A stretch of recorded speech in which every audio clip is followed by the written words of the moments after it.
शांत हों, जिनके गुणों के गान में वे वर्धमान महान जिन विचरे हमारे ध्यान में।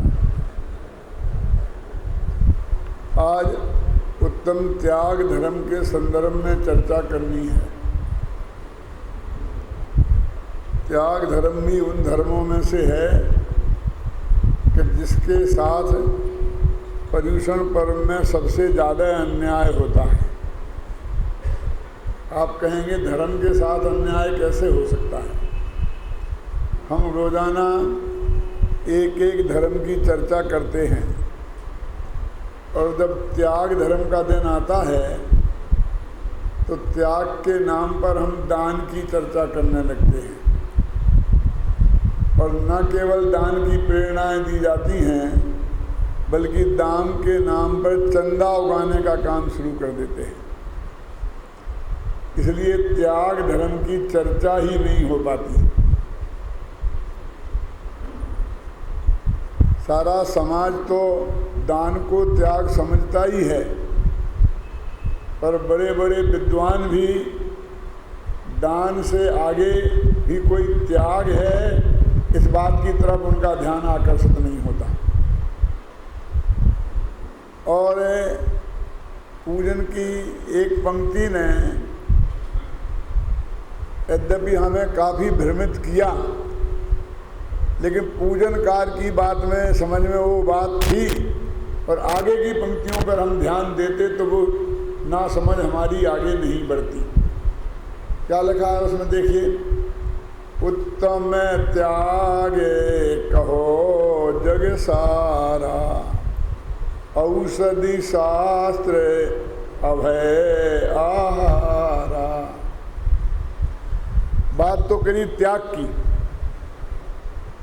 उत्तम त्याग कहो जग सारा, और भेद गिना दिए दान के, आहार दान, औषध दान, अभय दान और ज्ञान दान। क्या लिखा? उत्तम त्याग कहो जग सारा और औषध शास्त्र अभय आहारा। तो हमको पक्का हो गया कि 4 प्रकार का दान ही त्याग धर्म है। ये पंक्ति तो बहुत सरल है, सबकी समझ में आ गई, लेकिन अगली पंक्ति जो इस पंक्ति की पूरक है, निश्चय रागे द्वेष निर्वारे और ज्ञाता दोनों दान समारे। ये कहते निश्चय से राग द्वेष का त्याग वो दान है, निश्चय दान। क्या तो 4 इसका मतलब है कि ऊपर जो 4 प्रकार का दान बताया ये तो व्यवहार दान है। ऐसा हो गया ना। लेकिन नीचे की पंक्ति पे हमारा ध्यान नहीं जाता है, 4 प्रकार के दान पे ध्यान जाता है कि निश्चय राग द्वेष निर्वारे, कि निश्चय से राग द्वेष को दूर करना, इसका नाम त्याग धर्म है। इस त्याग धर्म को निश्चय दान बोलते हैं। देखो पहले इसलिए जरा स्पष्ट समझ लो, त्याग है धर्म और दान है पुण्य, दोनों एक नहीं है, दोनों शब्द का एक अर्थ नहीं है। कुछ लोग इन्हें पर्यायवाची शब्द समझने लग गए। दान माने त्याग और त्याग माने दान। जरा हम प्रयोग करके देखें तो इसकी सारी बात सामने आ जाएगी।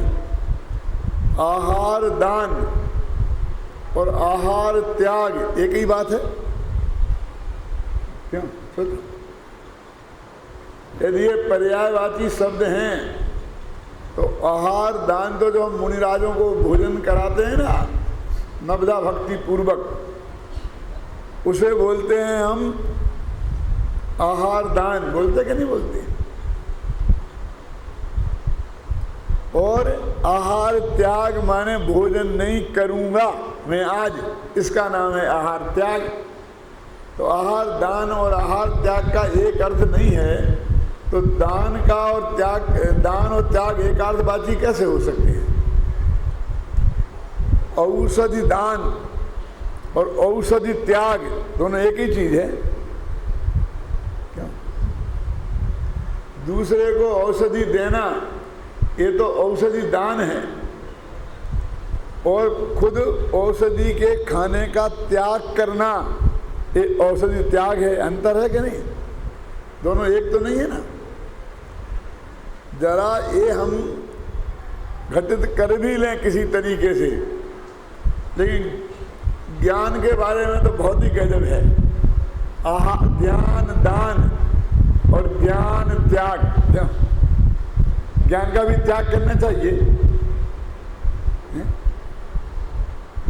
यदि दान का अर्थ त्याग होता और त्याग का अर्थ दान होता तो ज्ञान दान का क्या होता? ऐसे ही अभय दान और अभय त्याग, इस प्रयोग से एकदम बात स्पष्ट हो जाती है कि दान अलग चीज है और त्याग अलग चीज है। देखो, कुछ चीजें त्यागी जा सकती हैं पर दी नहीं जा सकती, कुछ चीजें दी जा सकती हैं पर त्यागी नहीं जा सकती, और कुछ चीजें त्यागी भी जा सकती हैं और दी भी जा सकती हैं। अब अपन को छांटना है वो कौन कौन सी चीजें हैं, समझे ना?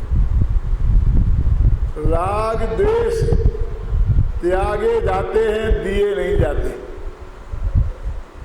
राग द्वेष का दान नहीं होता है लेकिन त्याग तो होता है ना, और ज्ञान का दान होता है, त्याग नहीं होता। और आहार और औषधि दिए भी जा सकते हैं और त्यागे भी जा सकते हैं। अंतर समझ में आया? मैं पूछूंगा, मैं नहीं पूछूंगा तो हमारे विद्यार्थी पूछेंगे अभी आपसे। कौन क्या क्या दिया जाता है और त्यागा नहीं जाता है, क्या त्यागा जाता है और दिया नहीं जाता, और क्या त्यागा जाता है और दिया जाता है? समझे ना? देखो, दोनों में बहुत बड़ा अंतर है। त्याग है धर्म और दान है पुण्य। दान के लिए तीन चीजें चाहिए। एक देने वाला, एक लेने वाला, और जो वस्तु दी जाए वो माल भी तो चाहिए। क्यों? आहार दान तो देने वाला चाहिए, लेने वाला चाहिए और आहार भी तो चाहिए। ये तीन के बिना संभव नहीं है। इसलिए एक पराधीन क्रिया है। कोई दान लेना चाहता, आहार लेना चाहता है, लेकिन देने वाला नहीं मिले तो क्या होगा? कोई आहार देना चाहता है और लेने वाला नहीं हो तो कैसे देगा बोलो? और लेने वाला भी है और देने वाला भी है और माल ही नहीं हो तो क्या करेंगे? इसलिए दान एक पराधीन क्रिया है और त्याग स्वाधीन क्रिया है, क्योंकि उसमें दो पार्टी नहीं चाहिए, तीन पार्टी नहीं चाहिए। हम अकेले हैं और हमें जो छोड़ना है छोड़ दें। उसमें कोई लेने वाला नहीं चाहिए, कोई चीज भी नहीं चाहिए। क्यों? ऐसा कैसा हो सकता है? क्या चीज हो सकती है ऐसी बोलो? कि मैंने शादी का त्याग किया, क्या कि मैं शादी नहीं करूंगा, ऐसा नक्की किया ना, तो शादी का त्याग किया तो शादी तेरी हो गई थी क्या? नहीं हुई है, तो काय का त्याग किया? क्यों? जो चीज है ही नहीं, लेकिन मैं करूंगा नहीं, तो ऐसे संकल्प का नाम है शादी का त्याग। बोलो, दोनों का अंतर समझा रहा हूं मैं, ध्यान से सुनना। दान में जो चीज देनी है वो हमारे पास होनी चाहिए, नहीं तो कैसे देंगे बोलो। और त्याग में जिसका त्याग करना है उसका हमारे पास होना जरूरी नहीं है। क्यों? मैंने चक्रवर्तित्व का त्याग किया तो तुम चक्रवर्ती हो क्या? क्यों? मैं चुनाव नहीं लड़ूंगा, मैंने चुनाव लड़ने का त्याग किया तो तुम चुनाव लड़ने के लिए कौन कह रहा था तुमसे? समझे? त्याग में जो वस्तु नहीं है उसका भी त्याग किया जा सकता है, क्योंकि उसे हमें ग्रहण करने का राग था और हमने उस राग को त्यागा। वस्तु से कुछ लेना देना नहीं है। दान उससे ज्यादा नहीं दिया जा सकता जितना हमारे पास है। वैसे तो शास्त्र की आज्ञा ये है कि कम से कम 10वां हिस्सा और अधिक से अधिक 6वां हिस्सा अपनी संपत्ति का और इनकम का दान दिया जा सकता है, इससे ज्यादा नहीं। दोनों तरफ की मर्यादा है अजित भाई। पंडित लोग आपको कम से कम कितना तो दिया जाना चाहिए ये तो बताएंगे, लेकिन कितने के बाद नहीं दिया जाना चाहिए ये नहीं बताएंगे। उसमें बहुत विवेक है। एक आदमी के पास 10 लाख रुपया है और वो 1 लाख का दान दे देगा तो उसके धंधे में, पानी में, जिंदगी में कोई असर नहीं पड़ेगा। 6 लाख में भी 1 लाख देगा तो चलेगा, और 6 लाख में 3 लाख दे दिए तो धंधा चौपट हो जाएगा, आकुलता पैदा हो जाएगी। शास्त्र ने वो भी मर्यादा बांधी है, लेकिन किसी ने बताई आज तक आपको?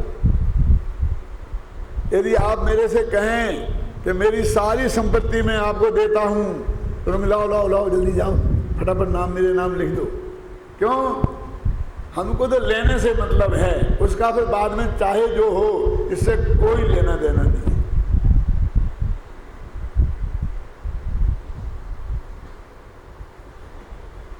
दान हमारे भविष्य के कमाई पर प्रतिबंध नहीं लगाता है।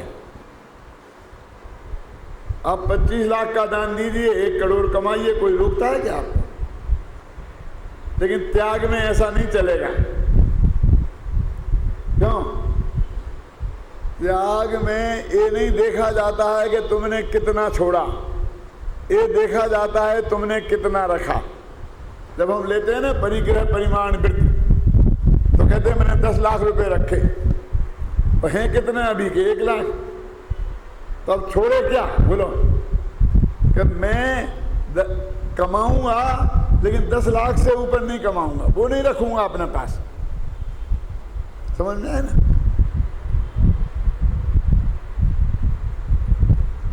तो है नहीं पैसे, फिर भी हम त्याग कर सकते हैं कि 10 लाख कितना रखा ये बताएंगे, और दान में कितना दिया, बाकी तुम्हारे पास कितना बचा ये बताने की जरूरत नहीं है। दोनों में कितना अंतर है? 36 का आंकड़ा है और हम दोनों को एक ही समझ रहे हैं। त्यागी वृत्ति बोलते ना अपन, वास्तव में तो मोह राग द्वेष का ही त्याग होता है। शास्त्रों में लिखा है राग द्वेष परित्यागी साम्य भावा विबोध का। हे भगवान, आप राग द्वेष के त्यागी हो और साम्य भाव के धारक हो। ये कभी नहीं कहा कि चक्रवर्तित्व के त्यागी हो। कोई साधु हुआ तो उसने कितना परिग्रह छोड़ा, इसके आधार पर उसके छोटे बड़े का निर्णय नहीं होता कि अरबों की संपत्ति छोड़ के आया है और साधु बना है तो वो बड़ा साधु। क्यों? और किसी के पास कुछ नहीं हो, लाख रुपया भी नहीं हो, 10-20 हजार ही हो और उन्हें छोड़ के आए तो वो छोटा साधु। छोटे बड़े का निर्णय उसके ज्ञान और चारित्र के आधार पर होता है, उसने कितना छोड़ा इसके आधार पर नहीं होता है। आज की हमारी क्या पोजीशन है? अहमदाबाद में एक अरबपति ने दीक्षा ली तो उसका कितना विज्ञापन हुआ। अखबारों में फोटो, टीवी वाले, रेडियो वाले, अरबपति छोड़ रहा है, अरबपति छोड़ रहा है। क्यों? उसने क्या रखा उसकी बात करो ना। अब और जरा मतलब की बात सुनो। त्याग पराई वस्तु का होता है और दान अपनी वस्तु का होता है। क्या कह रहे हैं? त्याग की परिभाषा मैं एक बहुत बड़े आचार्य को आपको प्रस्तुत करना चाहता हूं। कुंद कुंदाचार्य की समय सार की 34वीं गाथा। सब जम्मा सब्बे भाभा पचखाई परित्यनादूणम तम्मा पचखाणम प्राणमणिमा मुड़े दब्या। प्रत्याख्यान माने त्याग होता है, जानते हैं? पचखान, पचखान बोलते हैं ना आप गुजरात में, उसका अर्थ त्याग होता है। कहते हैं अपने ज्ञान में पहले पर पदार्थों को ये पर हैं ऐसा जानो और फिर उनसे राग छोड़ो। वे तो छूटे ही छुटाए हैं, उन्हें हमें क्या छोड़ना। पर पदार्थ तो हमारे आज तक हुए ही नहीं, उनमें और हमके बीच में तो अत्यंता भाव की वज्र की दीवार है। उन्हें हमने अपना जाना है, अपना माना है और उससे राग किया है। बस हमें उसे अपना जानना मानना छोड़ना है और राग करना छोड़ना है। उसे क्या छोड़ना? तो ये पर है, ये शर्त है, पहले ये जानो फिर छोड़ना। नानम नियमा मुड़े दब्बम, इसलिए ज्ञान ही प्रत्याख्यान है। उन्होंने बहुत बढ़िया उदाहरण दिया है कि एक आदमी धोबी के यहाँ उसके कपड़े धुलने को पड़े थे, चद्दर भी पड़ा था। तो धोबी के यहाँ से किसी दूसरे का चद्दर बदलकर अपने पास आ गया और अपना चद्दर कहीं खो गया, कहीं चला गया। तो वो दूसरा आदमी जब आया और उसने अपने से कहा कि ये चद्दर तो मेरा है। उसमें तो बहुत विचित्र भाषा में लिखा है, संस्कृत में। मालूम क्या लिखा?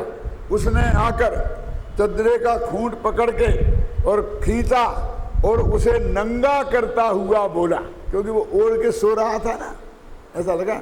नग्नी कृत, रे भाई ये मेरा चद्दरा है, तू कैसे ले आया? तो उसने देखा और कहा देख ये मेरा नाम लिखा है H.C. भारेल ने, खूंट पर लिखा था H.C. अब तो पक्का भरोसा हो गया ना कि मेरा चद्दरा नहीं है। अब बोलो आप विचार करना। वो आचार्य कहते हैं कि वो आदमी कहे तेरा है कि हाँ मेरा है, तो मेरा भी तो चद्दर धोबी के यहाँ गया था। जब मेरा मिलेगा तब मैं तेरा दूंगा, जा मेरा ला। तो आप उसे ईमानदार आदमी कहेंगे? मैं तेरे चद्दर का जिम्मेवार हूं। 1000 वर्ष पहले अमृतचंद्राचार्य ने लिखा है ये उदाहरण। कहते वास्तव में ईमानदार आदमी है तो उसी वक्त उसके ज्ञान में ये बात आ जाएगी कि ये मेरा चद्दरा नहीं है। ध्यान से सुनना। तो ये चद्दरे का त्याग तो हो गया ज्ञान में आते ही। अब यदि उसे कोई ये जरूरत है तो वो कहेगा भाई साहब माफी मांगता हूं, गलती हो गई, अब मैं ये चद्दरा आपको कल धोकर धुलवा करके दे दूंगा। अब अभी मेरा दूसरा चद्दरा नहीं है तो मैं क्या करूं? तो वो कहेगा ठीक है ठीक है, और वो कहेगा मैं दूंगा ही नहीं, मेरा नहीं मिलेगा तो चलेगा। तो जब उसने ये जाना कि वो दान में वो चद्दरा मेरा नहीं है, तो कहते उसी वक्त त्याग हो गया। अब तो वो देने लेने की क्रिया तो होती रहेगी, ख्याल में है ना। इसलिए राणम नीमा मुड़े दब्बम, ज्ञान ही प्रत्याख्यान है। आपने बोला कि मैंने आपकी संस्था को 1 लाख रुपया दान दिया तो हो गया, आपने संकल्प किया ज्ञान में जाना और वो काम हो गया। अब तो आप 1 लाख के कर्जदार हैं। जितने देर तक आप नहीं दे पाएंगे क्या, उतने देर तक आप कर्जदार हैं। कहते ज्ञान में ही त्याग होता है। पर पदार्थों को पर जाना कि त्याग हो गया। और दान अपनी चीज का होता है। क्यों जी, ये मेरा रूमाल नहीं है, तुम ले जाओ। जब मेरा नहीं है तो मैं किसी को दे सकता हूं इसे। जैन दर्शन में जो अपनी चीज नहीं है वो कहीं भूली हुई, गिरी हुई, पड़ी हुई मिल जाए और उसे उठाकर किसी दूसरे को देना, क्यों, उसे चोरी कहा है, दान नहीं कहा है। दान हमेशा अपनी वस्तु का दिया जाता है, त्याग हमेशा पराई वस्तु का किया जाता है। दान हमेशा अच्छी वस्तु का दिया जाता है, त्याग हमेशा बुरी वस्तु का किया जाता है। समझ में आया कि नहीं? ये बुरी चीज है, मुझे छोड़ना है। बुरी चीज दी नहीं जाती किसी को। दान अच्छी चीज का दिया जाता है जो उसके काम आए, त्याग बुरी चीज का किया जाता है। आप हम देखें तो 1000 अंतर दोनों में दिखाई देते हैं। तो ऐसा गजब हो गया है कि हमने आज तक सोचने की कोशिश ही नहीं करी और हम दोनों को एक ही मान के बैठ गए। अब जरा और गहराई से विचार करते हैं। आहार दान, क्यों, ये चारों जो ये धर्म चल रहे हैं 10, ये किनकी अपेक्षा चल रहे हैं मुख्य रूप से? पहले दिन बताया था, 2-3 दफे बता चुका हूं, फिर बताता हूं कि मुनियों की अपेक्षा चल रहे हैं, है ना। क्योंकि तत्वार्थ सूत्र में सा गुप्ती समिति धर्मानुप्रेक्षा, तो ये गुप्ती और समिति के बाद आए। गुप्ती और समिति मुनियों के होती, गृहस्थों के नहीं। क्यों? तुम असली त्याग धर्म के पालन करने वाले तो मुनिराज हैं, तो वे आहार को छोड़ने रूप त्याग तो कर सकते हैं, लेकिन वे आहार का दान किसी को दे सकते हैं? क्यों बोलो? आहार दान तो गृहस्थ देते हैं, मुनि नहीं देते हैं ना। किसी देने का नाम यदि त्याग धर्म होता तो फिर वो गृहस्थों के ज्यादा होता मुनियों से।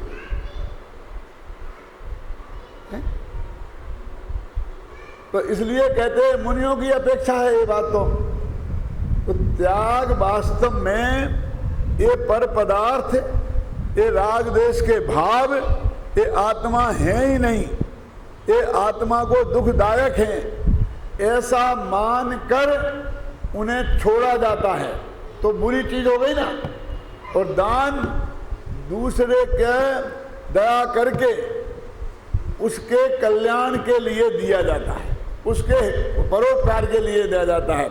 महाशास्त्र तत्वार्थ सूत्र में दान की परिभाषा लिखी। बोलो कोई बोल सकता है? कहाँ है, कौन से अध्याय में है, कौन सा सूत्र है?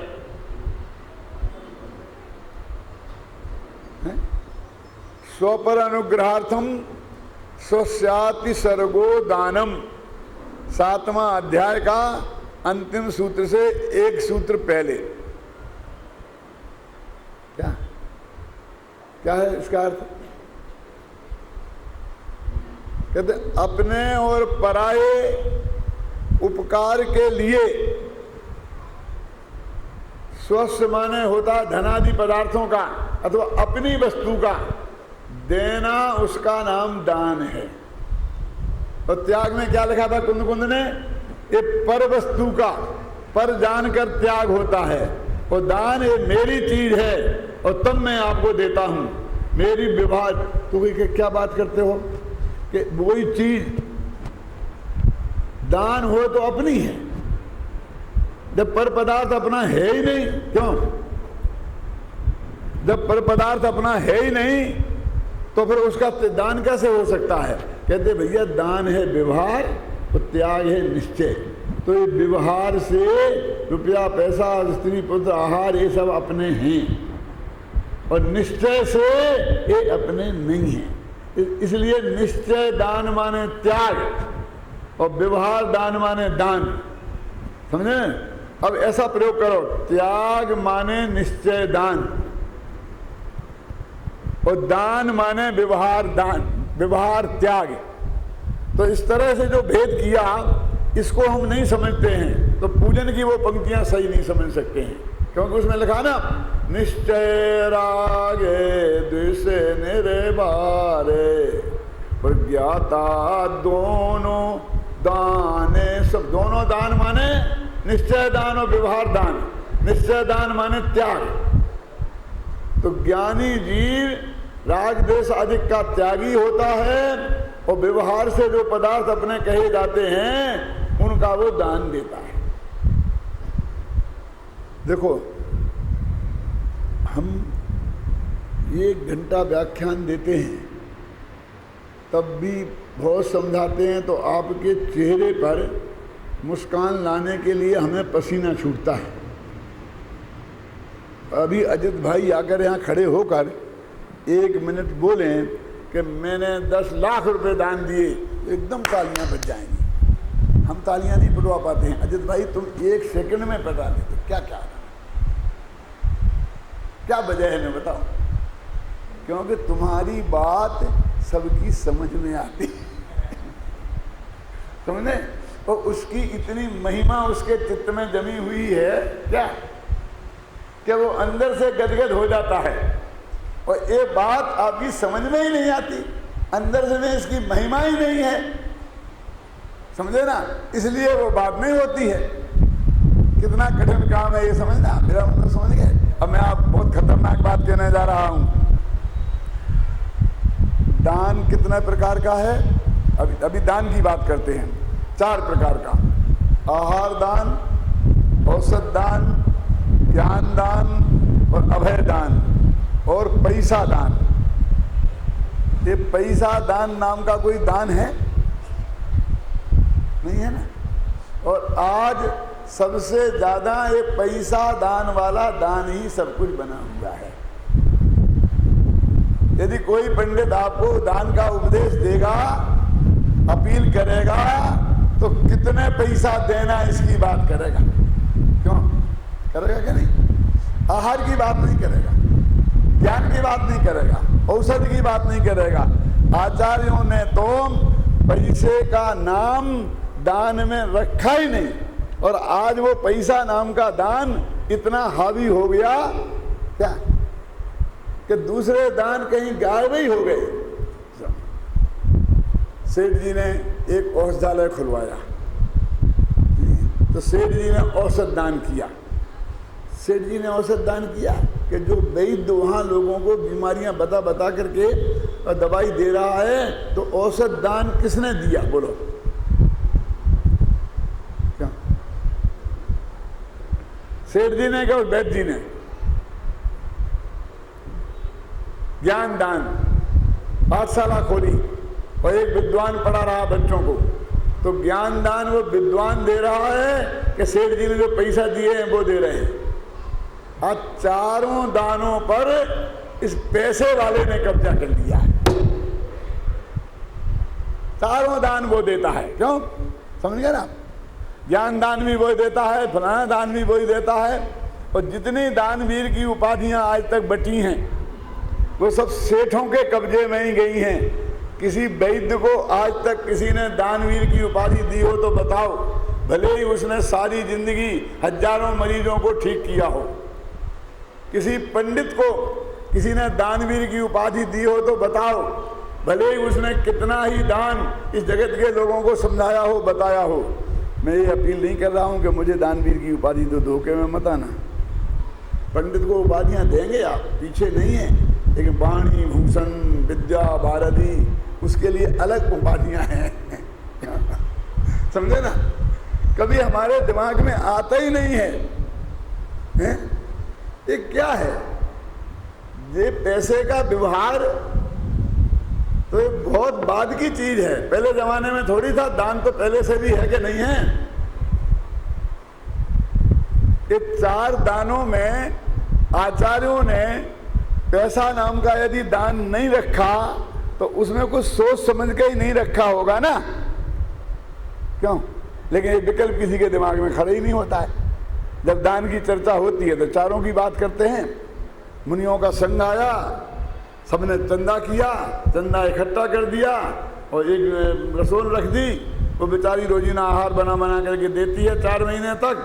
कोई ये नहीं कहता है कि इस बहन ने 4 महीने तक आहार दान का लाभ प्राप्त किया, कहता कोई। लेकिन जिनकी तरफ से वो व्यवस्था की गई है वे आहार दान वाले माने जाते हैं। यहां तक कि लेने वाले भी यही मानते हैं। क्या आज तो थोड़ा बहुत गजब का होता है कि साहब आज हमारे यहाँ महाराज का आहार हो गया है। अच्छा आहार हो गया, कितने का हुआ, कितने का क्या, कि उसके बाद में आहार दान आपने दिया होगा ना, तो 1 लाख दिए कि 50,000। बड़े महाराज हों तो 1 लाख, छोटे महाराज हों तो 50,000 और छोटे हों तो 25,000। क्यों? लाख से भी ज़्यादा बड़े महाराज हो गए होंगे अब तो। क्यों? तो भैया आहार दान में आहार दिया जाता है कि आहार दान में लाख दिया जाता है? बोलो।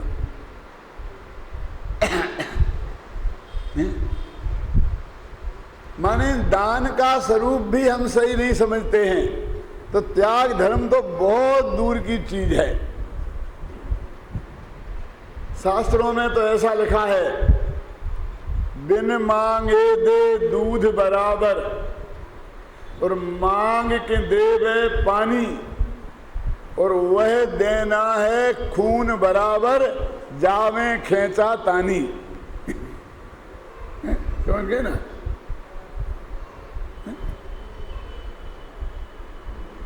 हम मुनिराज को आहार दान देते हैं तो वे हमसे मांगते हैं कि हम नवदा भक्ति पूर्वक, नवदा भक्ति का अर्थ समझते हैं आप, कि तुम 9 दफे नमस्कार करो,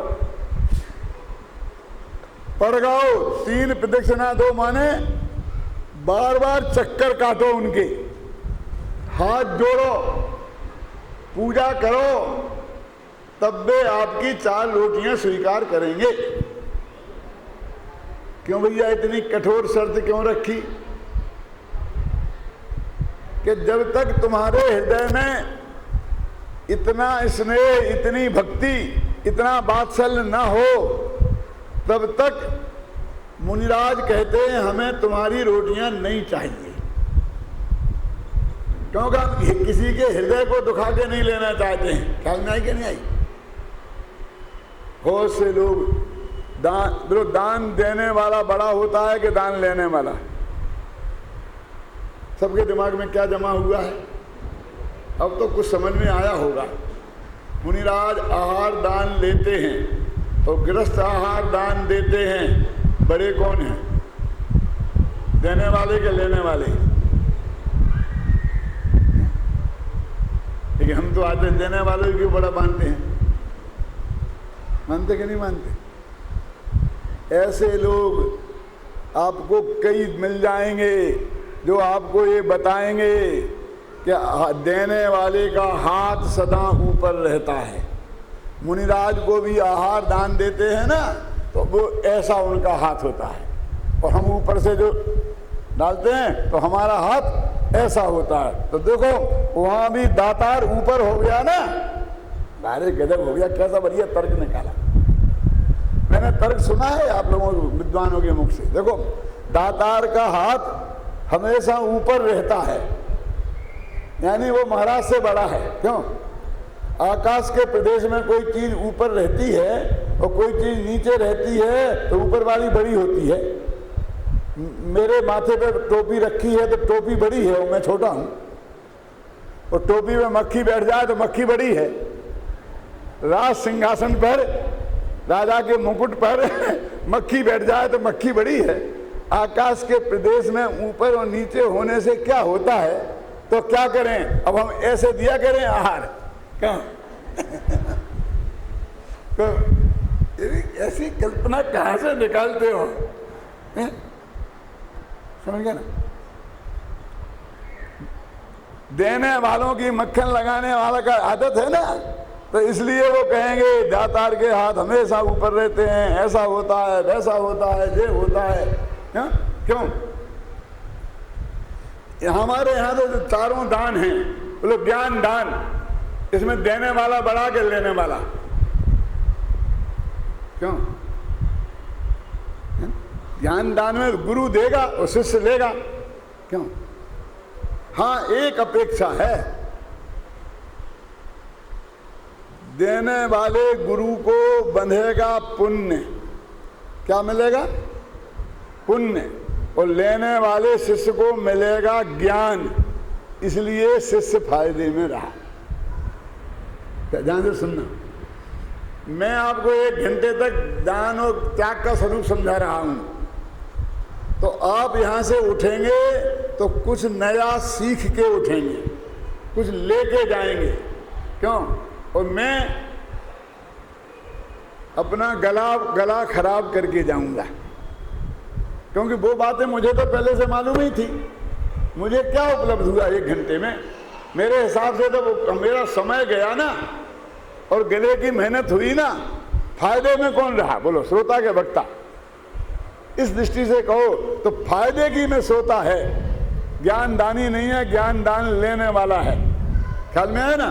लेकिन यदि देखा जाए, आप तो यहां से ज्ञान गारंटी से ले जाएंगे, और मुझे बंधेगा, पुण्य बंधेगा तो बंधेगा तो क्यों कह रहे? बंधेगा ना, यदि मेरा पवित्र भाव हुआ, समझाने का भाव हुआ, ऐसा करुणा भाव अंदर में हुआ कि ये लोग समझते नहीं हैं, इन्हें मैं समझाऊं तो पुण्य बंधेगा।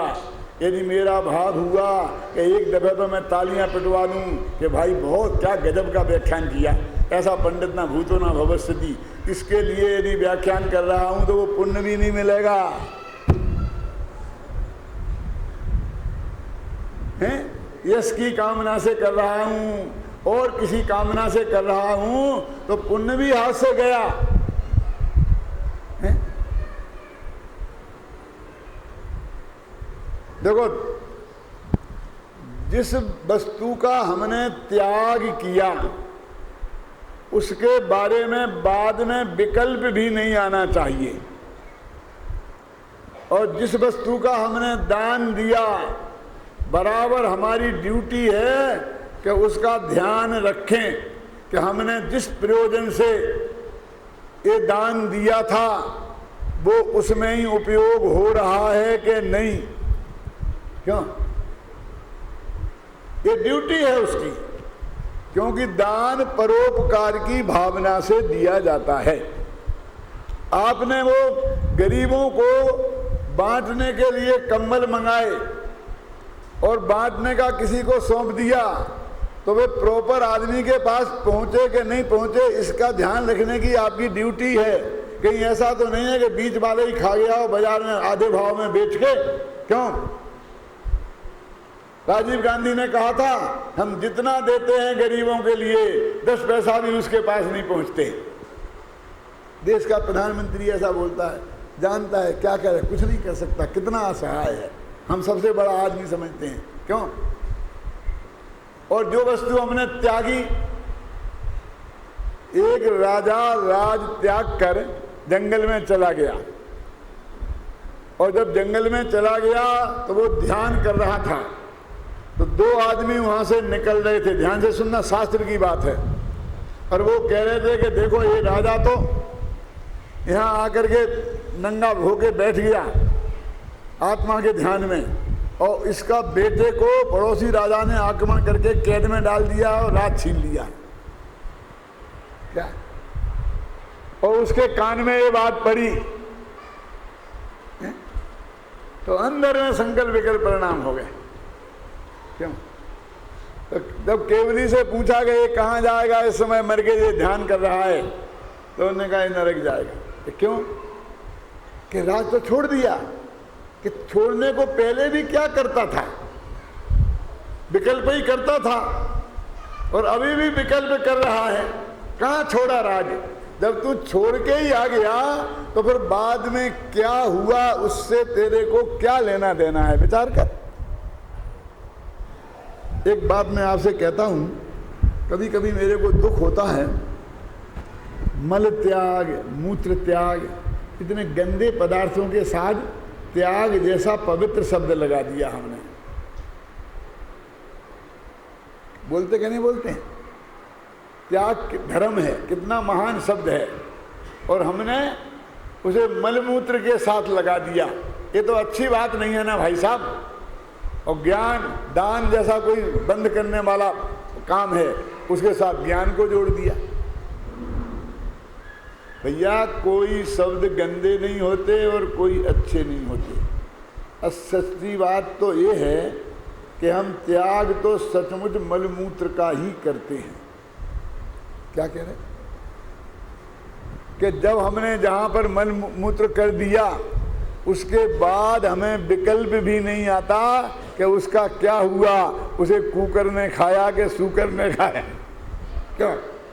कभी किसी को विकल्प आता है कि अभी समझना। तो जिस चीज को हमने त्यागा उसके बाद में भी हमारे दिमाग में विकल्प भी ना आए तो समझना वो असली त्याग है, वो सही जगह लगा है।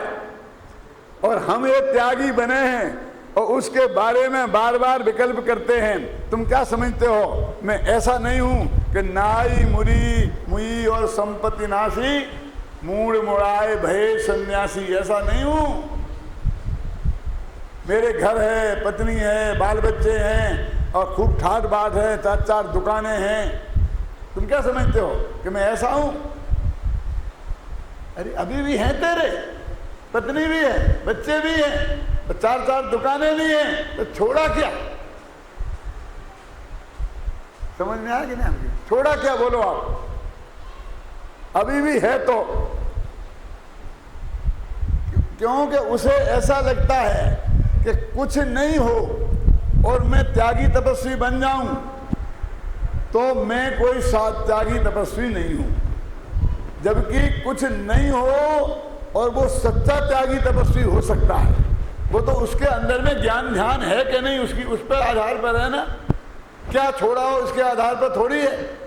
तुम ऐसा ही मत समझना मैं कितनी संपत्ति छोड़ के आया हूं, ऐसा नहीं है।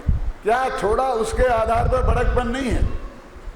त्याग भाई साहब धर्म है, राग विकार का त्याग किया जाता है और दान पुण्य है। मैं ये नहीं कहता हूं कि दान नहीं देना चाहिए,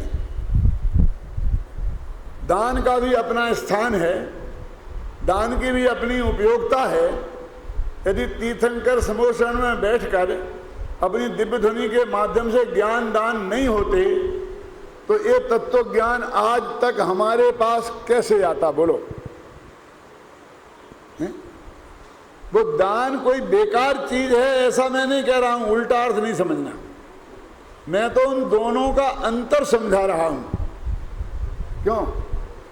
और यदि उसके बाद गौतम स्वामी, गणधर, फिर के बाद आचार्यों ने यदि ये शास्त्र नहीं लिखे होते तो ये तत्व ज्ञान आज तक हमारे पास कैसे आता? यदि आचार्यों ने वो तत्व ज्ञान लिखा है और वो तत्व ज्ञान जानकार विद्वानों ने यदि हमें नहीं समझाया हो, पढ़ाया होता तो वो आज तक हमारे पास कैसे आता बोलो? पूज्य गुरुदेव श्री कान्जी स्वामी नहीं होते तो आज ये समय सार की बात हम समझ पाते? तो मैं ये नहीं कहता हूं कि दान निरर्थक है। बात यह है कि वो तो बहुत महिमावंत बात है। शास्त्र में ऐसा लिखा है, देखो, बिन दान श्रावक साधु दोनों नहीं लहे नाही बोध को, लिखा है पूजन में, लिखा क्या नहीं? क्या मतलब है? बिना दान के श्रावक और साधु दोनों ही ज्ञान को प्राप्त नहीं करेंगे। जब साधु गुरु महाराज हमें ज्ञान दान नहीं देंगे तो ये बोध को प्राप्त कैसे होंगे श्रावक? और मुनियों को श्रावक लोग आहार दान नहीं देंगे तो उनका जीवन ही नहीं चलेगा। क्या समझ गए आप? तो दान बहुत आवश्यक है। ऐसा नहीं कहता हूं कि दान का निरर्थक है। सवाल यह है कि दान और त्याग के अंतर को हमें समझना चाहिए। देखो, और पर एक एक पंक्ति में रहस्य भरा है पूजन की। धन साधु शास्त्र अभय दिवैया त्याग राग विरोध को। लिखा कि नहीं लिखा? क्या अर्थ है इसका? सोचा कभी? बोलो। सोचने का क्या काम है? पूजा सोची थोड़ी जाती है, पूजा पढ़ी थोड़ी, बस बोल दी जाती है मुंह से। बस भगवान समझते ही है, समझ लेंगे भगवान। क्यों?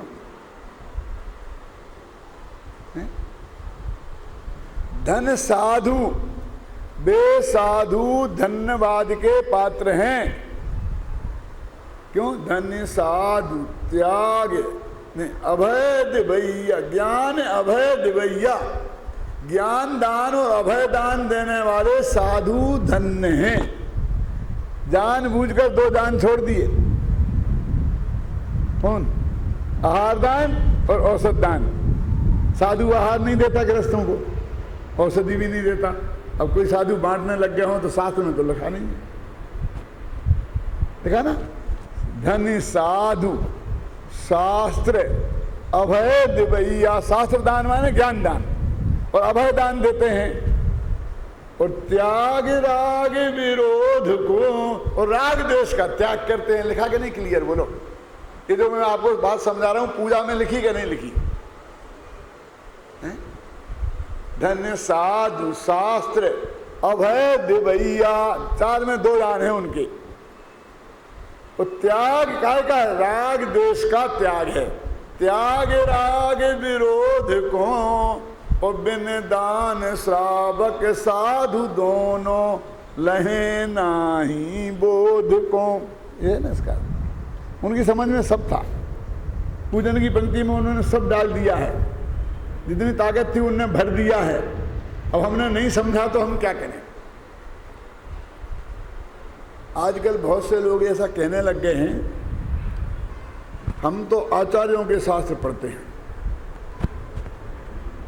पंडितों के नहीं पढ़ते।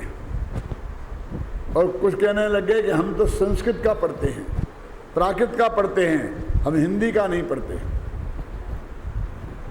स्वामी जी के विरुद्ध जो लोग थे उन लोगों ने इसी बात का प्रचार किया कि तुम पंडितों का क्यों पढ़ते हो, तुम तो मुनियों का लिखा शास्त्र पढ़ो और संस्कृत वाले मूल शास्त्र देखो। क्या इस बात का शिकार अपने मुमुक्षु भी बहुत हुए हैं। मैं बताता हूँ, बहुत बड़ा नाम, मेरे रिश्तेदार थे, बहुत बड़े आदमी थे, उनने मेरे से ऐसा कहा, बड़ी सभा में नाम नहीं लेता हूँ, स्वर्गवास हो गया उनका, कि मैं तो आचार्यों की ग्रंथ पढ़ता हूँ। उनका अच्छा, बहुत अच्छी बात है, आचार्यों के ग्रंथ पढ़ना तो बहुत अच्छी बात है। मैंने कहा आपको संस्कृत प्राकृत आती है? नहीं नहीं नहीं। तो फिर आचार्यों को आप पढ़ कैसे सकते हो? मैं तो समय सार पढ़ता हूँ, प्रवचन सार पढ़ता हूँ। अच्छा, तो आती है तुम्हें संस्कृत प्राकृत कि नहीं आती है? तो फिर वो है ना हिंदी में, तो हिंदी में तो पंडित ने लिखा है। अरे तुम इतने अभागे हो गए, आचार्यों की भाषा समझते ही नहीं हो। ये तुम्हारे लिए पंडित ही शरण हैं। क्यों? हाँ, वो उनको ध्यान में ही नहीं आता कि जो हम पढ़ रहे हैं, ये जयचंद छाबड़ा भी पंडित थे जिनने टीका लिखी, ये पंडित टोडरमल जी भी पंडित थे। मोक्षमार्ग प्रकाश पढ़ते हो कि नहीं? पढ़ते हैं। तो आचार्यों के पढ़ रहे हैं, तो पता ही नहीं है, इतना होश ही नहीं है। अकेला पंडित हुकुमचंद भी पंडित है, टोडरमल पंडित नहीं थे। कांजी स्वामी क्या थे? आचार्य थे, उपाध्याय थे। बोलो मैं क्या, बोलो क्या कहेंगे आप उनको? वे भी तो विद्वान ही थे ना। मेरा मतलब समझ गए ना? अरे भाई, तुम अज्ञानियों का नहीं पढ़ो, लेकिन तुम्हारे पास ऐसी ताकत हो तो बात है ना। जरा समझना, बहुत मार्मिक बात कहता हूं। आपको कैवेंडर की कंपनी की सिगरेट पीना है, तो आप पान की दुकान पे जाओ तो वहाँ मिल जाएगी। कहेगा मैं नहीं, मैं क्यों जाऊँ पान की दुकान पे, मैं तो कंपनी में ही जाऊँगा और कंपनी से लेके आऊँगा। अरे कंपनी में तो कोई घुसने नहीं देगा, समझे ना? तेरे पास इतने पैसे हैं कि तू चाहे कि पूरा गुजरात का वो लेवे, क्या बोलते हैं आप उसको, हैं? हाँ, अब तुम जानो व्यापारी हमको समझते ही नहीं है। एजेंसी लेवे पूरे गुजरात की, तो तुम जाकर वो मैनेजर से तेरी बात होगी, कभी मालिक से बात नहीं होगी। अब तेरे पास एक पैकेट लेने के तो पैसा नहीं है, 2 सिगरेट चाहिए, अब मालिक के पास बात जाने की बात करता है। अरे उस दुकान से ले ले, उसी पैकेट की है, वो ही माल है। ऐसे ही हमारे पास ना तो इतना ज्ञान है, ना भाषा का ज्ञान है, ना इतना पुण्य है, और हम तो आचार्यों की पढ़ेंगे। इतना पुण्य होता तो संस्कृत पाकित पढ़नी थी। अब तुझे तो इस भव में पंडित ही शरण है कि तेरे ऊपर उपकार करते हैं कि तू उस बात को उनसे सुन ले और समझ ले, नहीं तेरे मनुष्य मुखत में चला जाएगा। ख्याल में आई ना? अरे उन्हीं की वाणी है कि पान वाले की दुकान पर जो कैलेंडर बिक रही है वो पान वाले ने नहीं बनाई है क्या, वो उसी कंपनी से बन के आई है। तू बहुत देख ले पैकेट सही है कि नहीं, उसमें कोई गड़बड़ी तो नहीं है, ऐसे ही तू देख ले। लेकिन ये हमारे बाद जो माल है वो भी वो अनंत वीतराग सर्वज्ञ परमात्मा की कंपनी से बना हुआ है, इसलिए हमें इसी से काम चलाना पड़ेगा। तो भाई दान की भी बहुत आवश्यकता है। यदि ज्ञान दान नहीं होता तो आज तक भगवान महावीर की वाणी जो हमारे पास आकर सुरक्षित मिली है वो हमारे पास नहीं रहती। कितने बड़ी उपयोगिता है, क्यों? तो फिर आप पैसे वालों के पीछे क्यों पड़े रहते हैं? कौन से कहते उन्हें किया, उनने क्या खराबी की? उनने भी ये दिनवाणी हमने लिखी, हमने पढ़ी, और उन्होंने छपा कर गांव गांव के मंदिर तक पहुंचा दी। तो हमारा विरोध किया तो हमारा समर्थन किया? काय का विरोध करेंगे हम? क्यों विरोध करेंगे? वो तो हमारी दिनवाणी घर घर में पहुंचा रहे। तो फिर आप ऐसी आलोचना क्यों करते हो? भैया वो पैसा भी खर्च करते हैं और पुण्य भी नहीं कमा पाते हैं, इसलिए हम समझाने का भाव आता है। महात्मा गांधी ने लिखा एक बहुत जगह कि हिंदुस्तान के दानी लोग के हाथ में कुछ मिले चाहे ना मिले, लेकिन जिनको वो दान देते हैं उनका तो काम हो ही जाता है। क्या मतलब? जो दान लेता है ना उसकी आवश्यकता की पूर्ति तो हो गई, और दानी ने यदि मान के खातिर, यश के खातिर और कारणों से दान दिया हो तो बेचारे को पुण्य मिलना चाहिए था, वो भी नहीं मिलता, 2 ही दिन से गया। तो हम तो वो ये समझाते हैं कि वे दान दे रहे हैं, सहयोग कर रहे हैं, तो उसका असली फल भी उन्हें प्राप्त हो। ख्याल में है ना? इसलिए उसका सही स्वरूप समझाते हैं। हम उनके विरोधी कैसे हो सकते हैं? क्यों? यहाँ कोई किसी का विरोधी होने का सवाल क्या है, लेकिन दान का सही स्वरूप क्या है, त्याग का सही स्वरूप क्या है, ये समझना समझाना हमारा काम है। इसलिए हम वो समझाते हैं। वास्तव में किसी के बैर विरोध की बात नहीं है, न दान के निषेध की बात है, न त्याग के निषेध की बात है, लेकिन दोनों का जो अंतर है उसको समझकर दोनों को बैलेंस के रूप में ना हम अपने जीवन में अपनाएं, इसी भावना से बात करते हैं। एक छोटी सी बात सुना के अपनी बात खत्म करता हूँ। बहुत पुरानी बात है। सबसे पहले मैं भूलेश्वर के मंदिर में प्रवचन करने गया था सन 62 में। 62 की बात है। कितने वर्ष हो गए? लगाओ निकाल, कितने हो? 38 वर्ष। 62 में मैं भूलेश्वर के मंदिर में प्रवचन करने गया था पर्यूषण में। एक सेठ जी, उस वक्त हर जगह ये नहीं लगी थी लिफ्टें, और 5-5 मंजिल के मकान थे। वे सारे सेठिया जो बाहर रहते हैं ना, सब उसी आसपास, वो जवेरी बाजार के आसपास ही वहीं रहते थे सब। भोजन के लिए हमें ले गए, पहले माले पर भोजन कराया, और भोजन करने के बाद बोले पंडित जी ऊपर चलो। क्या करें ऊपर? नहीं चलो चलो चलो भाई, धीरे धीरे चलते चलते। मैंने कहा सेठ जी ये पालीताना की यात्रा हमें काहे को करा रहे हो? भोजन के बाद हमारी आराम करने की आदत है भोजन के बाद। तो क्या नहीं, चलो चलो। हम ऊपर गए, एक कमरा था, उस कमरे में ले गए। उस कमरे में चारों तरफ हाथी लगे थे संगमरमर की जड़ी जड़ाई, और उनमें ये लिखा था कि मैंने आज तक कहाँ कहाँ कितना दान दिया है। वो सारी लिस्ट थी, उस कमरे में हमें ले गए और हम पढ़ने लग गए। पढ़ते गए। सेठ जी खड़े रहे चुपचाप। जब उन्होंने देखा पूरा पढ़ लिया तो चलो। मैंने कहा कि नीचे। क्यों कर नीचे क्यों चलें? अब हमें वो कमरा भी दिखाओ कि जिस कमरे में कितने की सब्जी आई वो लिखा है, लेटरिन बाथरूम में कितने का संगमरमर जड़ा है वो भी लिखा है। इस सब हमने पुण्य का हिसाब देख लिया ना। अब हमको वो हिसाब भी आप बताओ, वो देखना है, हम वो कमरा देखना है। क्यों? तो हंसने लगे, क्या बात करते हैं पंडित जी, उसका भी हिसाब रखा जाता है क्या? मैंने कहा हाँ, बिल्कुल नहीं रखा जाता है। पुण्य तो हिसाब से किया है, इसलिए उसका हिसाब रखा जाता है। पाप तो बेहिसाब किया है।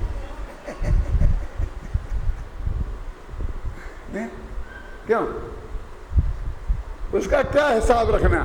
तो मेरे कहने का अर्थ ये है कि उसका हम जो ऐसी भावनाओं के माध्यम से जो हमको उसका पुण्य लाभ होना चाहिए था, हम उस पुण्य लाभ से भी वंचित हो जाएं और माल भी जाए तो डबल नुकसान ना हो, इसलिए उस दान का हम सच्चा स्वरूप बताते हैं। और किसी से राग द्वेष की बात कोई रंच मात्र है नहीं, किसी की निंदा प्रशंसा की बात है नहीं। त्याग धर्म है और वो राग द्वेष का किया जाता है। दान पुण्य है और वो आहार आदि पदार्थों का किया जाता है।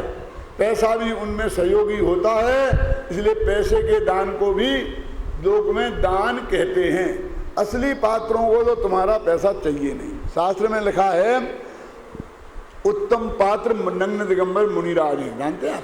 लिखा मध्यम पात्र अनुभूति श्रावक हैं और जघन्य पात्र सम्यक दृष्टि हैं। और उसके नीचे लिखा है व्यर्थस्तु अपात्रे व्यया, बाकी के सब जीव अपात्र हैं। तो हम विवेक पूर्वक ख्याल में दान का भी अपने जीवन में उपयोग करें और त्याग धर्म को समझकर अपने जीवन में त्याग धर्म को भी अपनाएं। इसी मंगल भावना के साथ मैं अभी की बात समाप्त करूं।